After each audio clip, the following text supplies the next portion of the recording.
Welcome to my channel wow chemistry. मैं हूं doctor कुमकुम खवास और आज के इस वीडियो लेक्चर में मैं आपसे क्वांटम नंबर्स के बारे में डिस्कस करूंगी। If you want to know the relation between quantum numbers, shells, subshells, orbitals and electrons, then do watch this video till the end. अगर आपको ये वीडियो पसंद आए तो इस वीडियो को लाइक एंड शेयर जरूर कीजिएगा और मेरे चैनल वाओ केमिस्ट्री को सब्सक्राइब करना ना भूलें।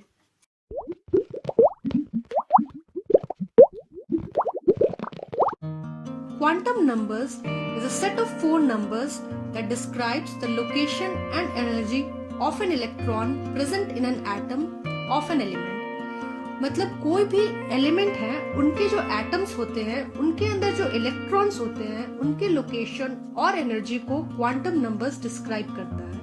There are four quantum numbers: principal quantum number denoted by small n, angular momentum quantum number denoted by small l, magnetic quantum number denoted by small m sub n, spin quantum number denoted by small m sub s।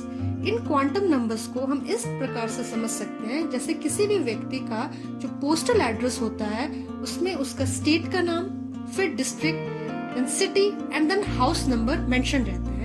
उसी तरह से ये जो set of four quantum numbers है ये किसी भी electron के लोकेशन और एनर्जी को डिस्क्राइब करता है। यहाँ पे हम एक एक करके सारे क्वांटम नंबर्स को स्टडी करेंगे। तो सबसे पहले हमारा आता है प्रिंसिपल क्वांटम नंबर। ये क्वांटम नंबर इलेक्ट्रॉन्स के शेल्स को रिप्रेजेंट करता है। ये जो इलेक्ट्रॉन्स होते हैं वो न्यूक्लियस के अराउंड रिवॉल्व करते हैं। किस में रिवॉल्व करते हैं? एक पर्टिकुलर शेल में रिवॉल्व करते हैं। उसी शेल को प्रिंसिपल क्वांटम नंबर रिप्रेजेंट करते हैं। अपार्ट फ्रॉम दैट, ये जो क्वांटम नंबर है it also determines the energy level of an electron. ये जो इलेक्ट्रॉन अपने शेल्स में रिवॉल्व कर रहे हैं उससे रिलेटेड जो एनर्जी होती है उसे भी प्रिंसिपल क्वांटम नंबर डिटरमाइन करता है। And the value of n can be any positive integer starting from 1, 2, 3, 4 and so on. And farther the electron away from the nucleus, higher will be the value of n. And the maximum number of electrons that can be accommodated in a given shell is given by the formula 2n square. यहाँ पे हम देख सकते हैं अगर n की value 1 होगी तो मैक्सिमम नंबर ऑफ इलेक्ट्रॉन्स उस शेल में हो जाएंगे 2 into 1 square, that is 2। अगर n की वैल्यू 2 होगी तो मैक्सिमम नंबर ऑफ इलेक्ट्रॉन्स कितने हो सकते हैं? 2 into 2 का square, that means 2 into 4 is 8। अगर n की वैल्यू 3 होंगे तो maximum number of electrons in the third shell will be 18। कहां से ये वैल्यू आएगी? 2 into 3 का स्क्वायर, दैट विल बी 18। अगर n की वैल्यू 4 होंगे तो maximum number of electrons in the fourth shell will be 32, again from this formula. Next quantum number जो है उसे हम कहते हैं एंगुलर मोमेंटम क्वांटम नंबर। ये क्वांटम नंबर इलेक्ट्रॉन के सब शेल्स को रिप्रेजेंट करता है। ये जो शेल्स के बारे में अभी हमने जस्ट डिस्कस किया, दो shells can be further divided into subshells. उन्हीं को angular momentum quantum number represent करता है। It also determines the angular momentum of an electron in that subshell. L की जो वैल्यू है वो हो सकती है from 0 to 1, 2, 3 to up to n-1। और कितने नंबर ऑफ वैल्यूज हो सकती है एल की, कितने नंबर ऑफ सबशेल्स हो सकते हैं, that will be equal to n। तो यहाँ पे हम देख सकते हैं अगर n की वैल्यू 1 होंगे तो कितने सारे सबशेल हो सकते हैं? 1 हो सकते हैं फ्रॉम दिस फॉर्मूला। l की वैल्यू हमेशा n के बराबर होगी। नंबर ऑफ जो l होंगे that will B n। n की वैल्यू अगर 2 होंगे तो कितने सारे सबशेल्स हो सकते हैं? 2। तो यहाँ पे हम ये भी देखेंगे कि n की वैल्यू अगर 1 होती है तो l की जो वैल्यू होगी वो 0 होगी।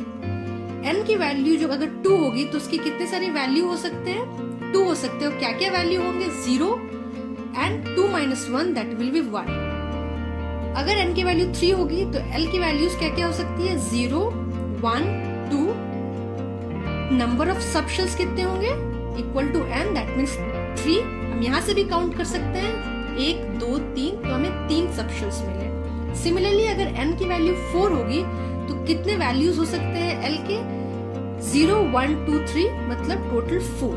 तो हम हमें यहाँ से भी वैल्यू काउंट करके भी हम काउंट कर सकते हैं कि कितने सारे सबशेल्स होंगे यहाँ पे, और हम यहाँ से भी जा सकते हैं कि n की जितने वैल्यू होंगे उतने ही सबशेल्स हो सकते हैं उस शेल में प्रेजेंट। नाउ नेक्स्ट हमारा टर्म आता है orbitals. Orbitals it is a region of probability where an electron can be found. मतलब ये जो ऑर्बिटल्स है ये कोई डेफिनेट लोकेशन ऑफ इलेक्ट्रॉन को नहीं डिस्क्राइब करता है, रादर ये एक रीजन को डिस्क्राइब करता है जहां पे इलेक्ट्रॉन को फाइंड करने की प्रोबेबिलिटी मैक्सिमम होती है। और यहाँ पे हम देख सकते हैं कि जो L की वैल्यू है और उसके करस्पॉन्डिंग ऑर्बिटल का हमने नाम लिखा हुआ है। तो जब L की वैल्यू 0 होगी तो उसके करस्पॉन्डिंग जो ऑर्बिटल होंगे उसको हम कहते हैं s ऑर्बिटल। L की वैल्यू अगर 1 होगी तो उसके करस्पॉन्डिंग जो ऑर्बिटल है that is p orbital. L की वैल्यू अगर 2 होगी तो ऑर्बिटल d ऑर्बिटल को डिस्क्राइब करता है। अगर L की वैल्यू 3 होगी तो that describes the f orbital. And the maximum number of electrons in a given shell is given by the formula 2 into 2L plus 1। तो यहाँ से हम डिटरमाइन कर सकते हैं कि L की वैल्यू जब 0 होगी मतलब L 0 सब शेल में कितने नंबर ऑफ इलेक्ट्रॉन्स हो सकते हैं, यहाँ से आप निकाल सकते हैं 2 into 0 plus 1 that will be 2 into 1 that is 2। यहाँ अगर L की वैल्यू 1 होगी तो कितने सारे इलेक्ट्रॉन्स हो सकते हैं, यहाँ पे 2 into अगेन यहाँ पे 2 into 1 plus 1 that is 3 into 2 is 6। अगर L के वैल्यू 2 होंगे तो कितने सारे इलेक्ट्रॉन्स हो सकते हैं, 2 into 2 4 plus 1 5 into 2 10। सिमिलरली 3 के लिए हमें 14 वैल्यू मिलेगा। मतलब हम ये भी कह सकते हैं कि s ऑर्बिटल में टोटल 2 इलेक्ट्रॉन्स ही अकोमोडेट हो सकते हैं, p ऑर्बिटल में टोटल 6 इलेक्ट्रॉन्स अकोमोडेट हो सकते हैं, d ऑर्बिटल में टोटल 10 इलेक्ट्रॉन्स अकोमोडेट हो सकते हैं एंड f ऑर्बिटल में टोटल 14 इलेक्ट्रॉन्स अकोमोडेट हो सकते हैं। नेक्स्ट हमारा है मैग्नेटिक क्वांटम नंबर। ये quantum number it determines the number of types and orientation of orbitals. मतलब कितने टाइप्स या ओरिएंटेशन ऑफ ऑर्बिटल्स एग्जिस्ट हो सकते हैं and the number of orientation of orbitals is equal to 2L plus 1। इसकी जो value होगी that can be from -1 to 0 to +1। Actually ये जो मैग्नेटिक क्वांटम नंबर है it represents the specific orbital amongst the particular set. यहाँ पे देख सकते हैं अगर L की वैल्यू 0 होगी तो ML की जो वैल्यू होगी दैट विल बी 0। तो नंबर ऑफ ऑर्बिटल्स या number of orientation of orbitals कितने हो जाएंगे, इस फॉर्मूला से आप निकाल सकते हैं 2L plus 1 मतलब 2 into 0 plus 1 that is 1। अगर L की वैल्यू 1 होंगे तो कितने सारे ओरिएंटेशन हो सकते हैं ऑर्बिटल्स के, 3 हो सकते हैं। सिमिलरली 2 के लिए क्या हो जाएंगे, 2 into 2 plus 1 5 हो जाएंगे एंड 3 के लिए हो जाएंगे 7। वैल्यूज भी हम निकाल सकते हैं यहाँ पे आप देख सकते हैं -1 0 1। फिर यहाँ से 2 के लिए m सब L की जो वैल्यू होगी दैट विल बी -2 -1 0 1 2। सिमिलरली 3 के लिए अब भी आप निकाल सकते हैं, क्या हो जाएंगे इसकी वैल्यू -3 -2 -1 0 1 2 3। तो यहाँ पे भी यहाँ से भी आप काउंट कर सकते हैं कितने सारे ओरिएंटेशन हो सकते हैं ऑर्बिटल्स के। जैसे यहाँ पे देखिए एक ही ओरिएंटेशन हमें मिला इसलिए यहाँ पे एक ही वैल्यू हमें मिली, यहाँ पे टोटल 3 ओरिएंटेशन मिला इसलिए यहाँ पे 3 वैल्यूज हमें मिली। सिमिलरली यहाँ पे 5 तो यहाँ पे 5 वैल्यू मिली। सिमिलरली यहाँ पे 7। मतलब s ऑर्बिटल के लिए एक ही ओरिएंटेशन होंगे, p ऑर्बिटल के लिए 3 ओरिएंटेशन होंगे, d ऑर्बिटल टोटल 5 ओरिएंटेशन में हो सकते हैं and f orbital total 7 orientation में हो सकते हैं। नेक्स्ट है the number of orbitals can be also calculated for a given shell that is n²। अगर n का वैल्यू 1 होगा तो उसके करस्पॉन्डिंग कितने सारे ऑर्बिटल्स हो सकते हैं, ओनली 1, क्योंकि यहाँ से आप देख सकते हैं n² से हम निकाल सकते हैं इसकी वैल्यू।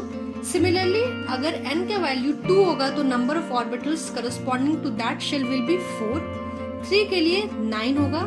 तो यहाँ पे हम देख सकते हैं जो सेट ऑफ ऑर्बिटल्स होंगे वो किस तरह से होंगे, 1 के लिए 1s, 2 के लिए क्या हो जाएंगे 2s and 2px, 2py, 2pz, क्योंकि p ऑर्बिटल जो है वो 3 ओरिएंटेशन में हो सकते हैं, जैसे कि हमने अभी जस्ट मैग्नेटिक क्वांटम नंबर में डिस्क्राइब किया। उसी तरह से 3 जो शेल होंगे उसके करस्पॉन्डिंग जो सेट ऑफ ऑर्बिटल्स होंगे वो क्या क्या हो सकते हैं, 3s, 3px, 3py, 3pz, and then 3dxy, 3dyz, 3dxz, 3dz square and 3dx square y square, क्योंकि d जो है टोटल 5 ओरिएंटेशन में एग्जिस्ट हो सकते हैं।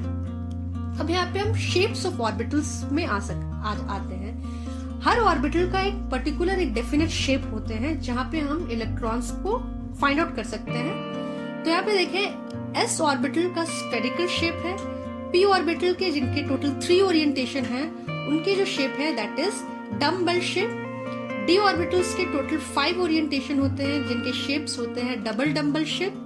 एंड जो f ऑर्बिटल्स होते हैं जिनके टोटल 7 ओरिएंटेशन हो सकते हैं, इनके जो शेप्स होते हैं वो काफी कॉम्प्लेक्स शेप के होते हैं। The last quantum number is the spin quantum number. ये जो स्पिन क्वांटम नंबर है it represents the direction off spin off an electron revolving in its own axis. ये जो इलेक्ट्रॉन्स होते हैं ये स्पिन करते हैं अपने ही एक्सिस में।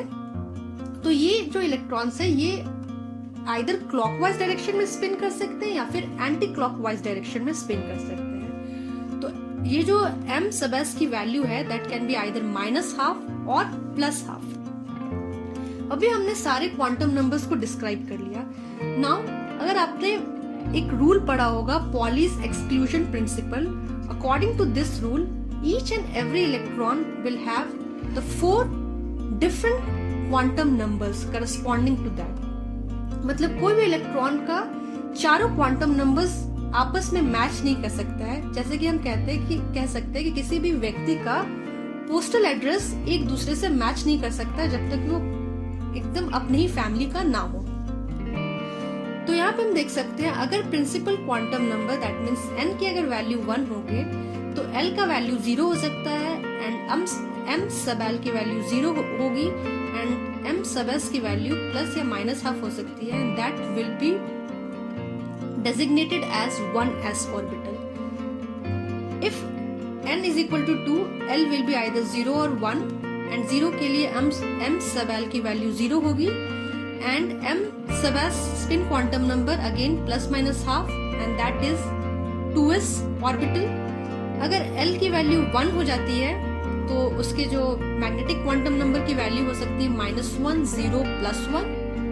ये हो जाएगी स्पिन क्वांटम नंबर की value and that will correspond to 2p orbital. n की वैल्यू अगर 3 होती है तो दैट विल बी L की वैल्यू क्या हो सकते हैं 0, 1, 2 एंड अगर L की वैल्यू 0 होगी तो ml की वैल्यू हो जाएगी 0, 1 के लिए +1, 0, +1, 2 के लिए -2, -1, 0, +1, +2 and again spin quantum number either plus या -12।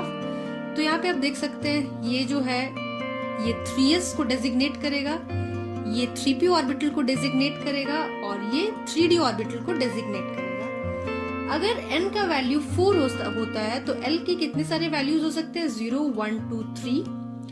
0 will correspond to 0 magnetic quantum number की वैल्यू, 1 के लिए मैग्नेटिक क्वांटम नंबर की वैल्यू -1, 0, +1। सिमिलरली 2 के लिए -2, -1, 0, +1, +2 एंड 3 के लिए -3, -2, -1, 0, +1, +2, +3 and these are the values for spin quantum number again +-12।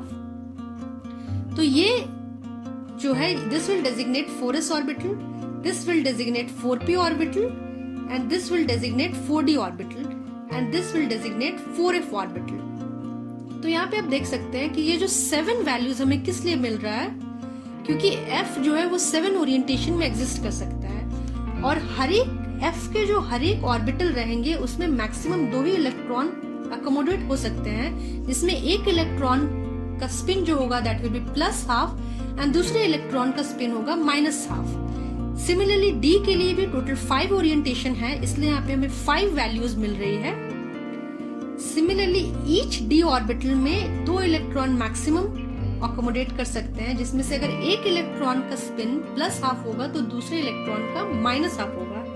इसलिए मैंने अभी जस्ट आपको बताया कि हर एक इलेक्ट्रॉन का जो सेट ऑफ 4 क्वांटम नंबर्स होगा वो हमेशा डिफरेंट होगा फ्रॉम द अदर इलेक्ट्रॉन।